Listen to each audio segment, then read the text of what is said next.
Hayyee kabajamtootaaf jaalatamtoota miseensa keenya nagaa keessanii nageenyi isiniif haa ta'u akkam jirtu fayyaa keessanii ani akkuma beekamu miseensonni kiyya martu keessanuu akkuma na beektan ani pirezidaantii waldaa dargaggoota Caffee hojii gamtaa waliigalaa sanyii dashuudha har'as ergaan isinii dabarsa ergaan ani isiniif dabarsu immoo ergaa haaraa ta'e miti ergaa barameedha ergaa barame keessaa garuu wanni ijoo ta'e miseensi keenya martu warri miseensummaadhaaf sheerii kaffalattanii fitattanii sartifikeeta fudhattan galatooma baga waamicha keenya eegdanii kabajanii dhuftanii raawwachuu keessaniif dirqama keessan ba'uu keessaniif galatoomaa nus dirqama keenya baanee akka waan isinii guutuu qabnu isinii guunne abdii fi amantaa qabna.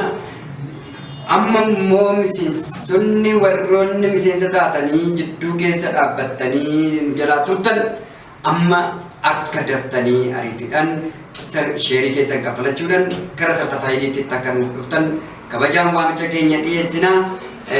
Nus miseensa dirqama isaa ba'eef sartifikeettii qopheessinee jirra yookaan beekamtii raagaadhaa yookaan raagaa beekamtiidhaa qopheessineefii jirra jechaadha. Kanas tokko nu sartifikeeta kanarra wanni jiru martu isaatiyyuu beekamu kan qabu kaapitaala qabnu hunda isaa wanna waldaan kun qabu baankiirraayis waan qabu ammas waan horatee jiru hunda isaatiyyuu iftoominaan lafa kaa'ee jira. Abbaa aksoona kanaati sheerii sartifikeetii keenyaa fudhachuu jechaan kaartaa argachuurraan garaagarummaa hin qabu qabsiisanii liqeeffachuun hin danda'ama. Wal qorrattis liqeeffachuun hin danda'ama. Nurraayis adeemsarraa amma karaa qusannoof liqiidhaan socho'uutti jirra. Miseensota keenyaafis liqeessuudhaafis karaa liqiititti naagallutti yoo ittiin liqeeffattu yaa ta'u malee ammumaan ammatti garuu kaka'umsa godhachuu qabdu.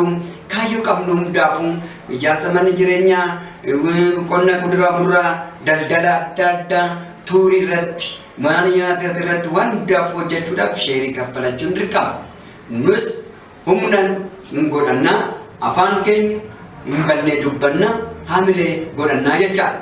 Kanaaf miseensonni keenya martuyyuu jabaattanii cimtanii ulaa gahee keessan akka guuttattan waamicha obbolummaa, waamicha jaalalaa, waamichaan kabaja isiniif qabu, waamichaan isinii gochuu danda'u martu isaatiyyuu miseensa asaanaaf achaanaa waan hin qabneefi kanaaf warri humna hin qabne harka qalleeyyii taatanii warri hojii hojjettanii argachuu hin dandeenye kaffalachuu hin dandeenye isinitti hin dhaga'amini miseensummaa keessan akkuma jirutti ta'ee osoo jiru carraa hojii irratti bakka hojiin uumame kamirratti iyyuu kan isin galchinu taana bifa saniin. Kanaaf holola adda addaatirra bilisa taatanii gadhiifamtanii gara ulaa gahee keessan guuttattanii waldichaan akka hojiitti deemtan waamichaan isinii godha.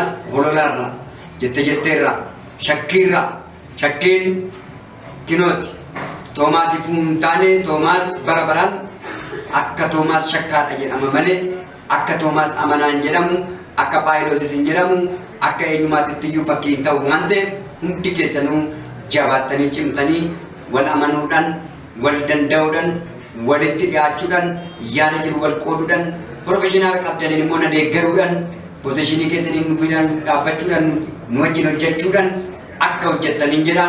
Galatooma horaa bulaa isin jaalannaa cimaa galatooma.